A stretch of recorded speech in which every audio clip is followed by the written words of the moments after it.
So टपिकमै कुरा गर्दै गर्दाखेरि आज मेरो साथी हुनुहुन्छ निश्चल। सो अहिले चाहिँ कुन पोजिसनमा तिमी आइटीमा काम गरिरहेको छौ? म अहिले चाहिँ सिस्टम सपोर्ट इन्जिनियरको पोजिसनमा काम गरिरहेको छु। ओके,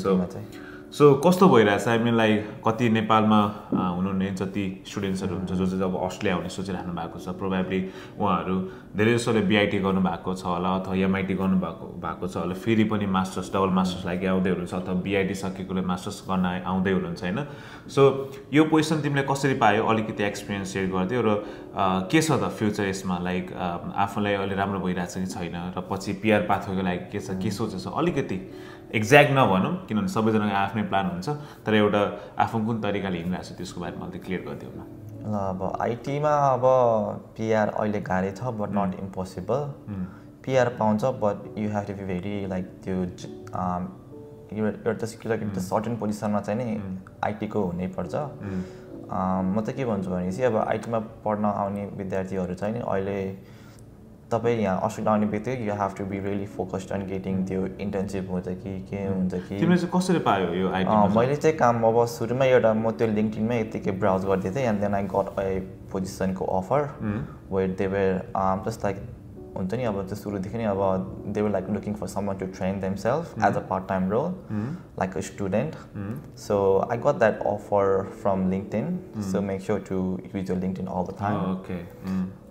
So yeah, मैले त्यो अफर पाएँ लिङ्क्डइनमा and then I applied for the role and then I message the guy who posted that role in लिङ्क्डइनमै and then I got the interview the next day. So make sure to use LinkedIn all the time. भनेपछि तिमीले जस्तै for example यो गर्नको लागि कुनै internship पनि गरेनौ होइन, सो एटलिस्ट तिमीसँग के न के स्किल्स थियो भनेपछि? म त्यही पहिलादेखि नै म त्यो कम्प्युटरमै इन्भल्भ भएर आएको। लाइक मेरो बच्चादेखि नै मेरो बाबाको एउटा त्यो आइटी सप थियो क्या, म त्यहीदेखि अब त्यो ग्रो अप हुँदै आएको नि I know how to do stuff. So मलाई त्यसले नि एकदमै हेल्प गर्यो एन्ड देन त्यो अफर जुन मैले पाएँ where they train me that really help me. किनभने नर्मली के हुन्छ भन्दाखेरि स्टुडेन्ट्सहरूसँग प्लस टू गरेर आएको स्टुडेन्ट्सहरू बिआइटी गरेर एटलिस्ट एक्सपिरियन्स हुन्छ होला होइन, जस्तै उनीहरूसँग कुनै एक्सपिरियन्स हुँदैन, तर लाइक आइटी कम्पनीजहरूले चाहिँ एकैचोटि अब एक्सपिरियन्स एक्सपेक्ट गरेर हुन्छ। भर्खर न्यू ग्रेजुएट्सहरूले हाम्रो पनि अघि भर्खर इन्फर्मल कुरा हुँदाखेरि यो कुरा आएको थियो होइन, एकैचोटि हुँदैन नि त, तर you manage to do it. भनेपछि तिमीलाई कुनै पनि इन्टरभ्यू प्रिपरेसनमा कुनै क्लास अथवा जेआरपी अथवा सिआरपीहरू भन्छ होइन, त्यो केही पनि गर्नु पर्दैन तिमीले। सो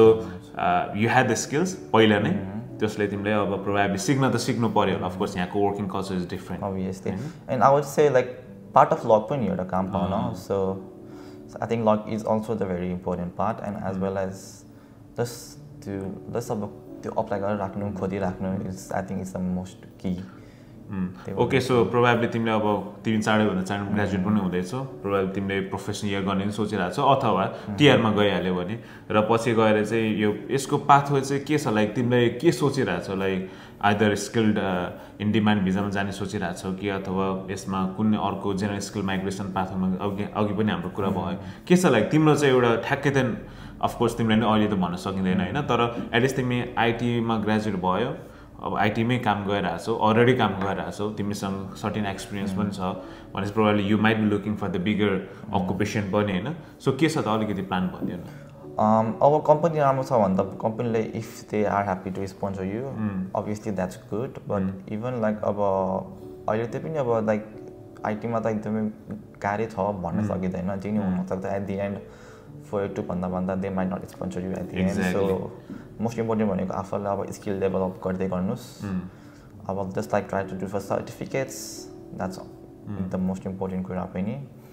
अनि अल्सो लाइक आइटीमा अब जस्ट लुक फर एकदमै हुन्छ नि लाइक अब सफ्टवेयर इन्जिनियरिङको रोलतिर साइबर सेक्युरिटी रोलतिर एकदमै लाइक स्पेसलाइज्ड र त्यो रोलतिर चाहिँ म फोकस गर्नु धेरै नै भन्छु। तपाईँलाई आइटीमै के गर्नु छ भने आइटीमा पाथवे गर्नु छ भने चाहिँ होइन, the moment you land in Australia, the moment you start bachelor त्यो पढाइ सुरु हुन्छ। म त्यो दिनदेखि नै like just keep on looking for internship role, try to get yourself level up. अब स्किल छैन भने पनि अब त्यो फ्री टाइममा के गरेर हुन्छ,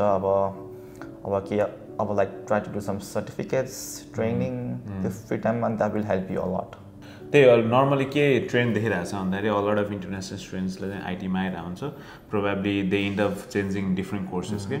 त्योभन्दा पनि त्यसमा चाहिँ के छ तिम्रो टेक लाइक त्यो गरिरहेको छ नि त्यो ट्रेन्ड देखेको छ तिमीले त अब तिमीले अथवा मैले हामी त आइटीमै आयौँ आइटीमै ग्रेजुएट भयो होइन के छ तिम्रो यसमा चाहिँ टेक भनौँ न अब त्यो मान्छेको अब तपाईँ साँच्चैकै आइटीमै पढ्न आएको भने चाहिँ म त्यो नगर्नु नै भन्छु it's not the best but अब तपाईँले आइटीमा इन्ट्रेस्ट छैन बट तपाईँलाई जस्ट अस्ट्रेलिया मात्रै आइटीमा आउनु छ but if you are interested in different course त्यो हो भने चाहिँ गर्नुहोस् बट तर आइटीमा इन्ट्रेस्ट भएकोलाई चाहिँ नि आइटीमै के गर्नु छ भने चाहिँ त्यो चाहिँ नगर्दा नि बेस्ट होला भन्छु म तपाईँ आइटीमै पढ्न आउनु भने सकेसम्म सेम कलेजमा सेम युनिमा जहाँ आउनुभएको त्यहाँबाट पनि ग्रेजुएट हुनुहोस् म त्यही नै भन्छु आई थिङ्क जो चाहिँ रिजनल हुनुहुन्छ रिजनलमा गएर चाहिँ आफूले यो फिल्डमा काम पाउनु भने अहिलेको सिनारीमा चाहिँ अहिले जुन 95 कट अफ टाइम छ होइन यो इन्भाइटेसनको प्रोबेबली रिजनलमा हुनेहरूलाई चाहिँ अलिकति फाइदा होला होइन प्रोबेबली हाम्रो प्लानिङहरू पनि त्यही हुनसक्छ पछि गएर होइन म नि त्यही भन्छु अब तपाईँ सकेसम्म चाहिँ नि त्यो मेन सिटी भन्दा नि त्यो ताजमेनियातिर चाहिँ जानु होला धेरै नै किनभने त्यहाँ धेरै अफरहरू छ त्यो सुरुमा गाह्रो होला एडजस्ट हुन काम पाउन but once you get the job like long टर्ममा चाहिँ धेरै नै राम्रो because stay is for 4 years ताजमेनियामा अहिले रिसेन्टली आएको छ होइन अथवा डार्विन पनि 4 years छ सो विच इज ग्रेट तर अब अफकोर्स सुरुमा गाह्रो हुन्छ होइन अब के त अब रिलेटिभ्स त्यहाँ आउनु पऱ्यो होइन रिलेटिभ्स भयो भने सजिलो हुन्छ तर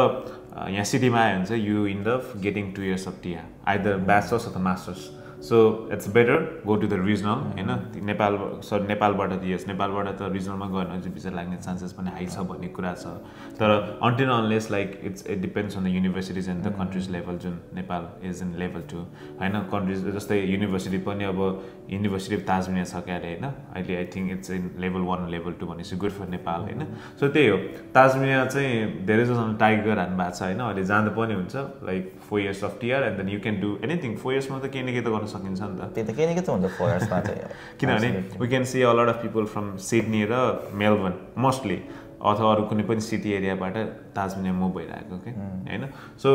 अब we do have a same plan पनि होइन we are not sure about that रुन हाम्रो आफ्नो प्लान छ सबैजना चाहिँ आफ्नो प्लानमा हिँड्नुपर्छ ऊ आफ्नै प्लानमा छ म आफ्नै प्लानमा छ तपाईँहरू पनि त्यो तरिकाले चाहिँ अब डिपेन्डिङ हाम्रो कुरा सुनेर पनि होइन इट्स जस्ट हाम्रो एक्सपिरियन्स हामीले सेयर गरिरहेको छौँ तपाईँहरूको आफ्नै हुनसक्छ तर मेक स्योर कि तपाईँहरूले भने जस्तै अब उसले जुन तरिकाले पढ्दा आइटीमा काम पायो नि अथवा त्यसमा विदाउट हेल्प अफ त्यो जुन जेआरपी अथवा सिआरपी प्रोभाइड गरिरहने कम्पनीजहरू छन् नि यहाँ उनीहरूको हेल्प नलिकन ऊ आफैले यसो लाइक हिट ट्राइड समथिङ र त्यो पायो लकी पनि भयो होला अथवा के कारणले गर्दा तिमीसँग स्किल्स पनि थियो स्किल्स नभएको त पाउनेवाला त थिएन नि त अफकोर्स यहाँ त पहिले त स्किल्स हेरिन्छ हो सिकाइन्छ होइन तर त्यो सिकाउँदाखेरि पनि कोहीसँग त स्किल्स हुँदैन नि त होइन ट्राई गरौँ भन्दा पनि अलिकति जुन तरिकाले तिमीले सर्टिफिकेसनहरू पनि गरिरहेको छौ विच इज भेरी ग्रेट होइन सो त्यही हो तपाईँहरू अस्ट्रेलिया आउँदै हुनुहुन्छ नि बी प्रिपेयर्ड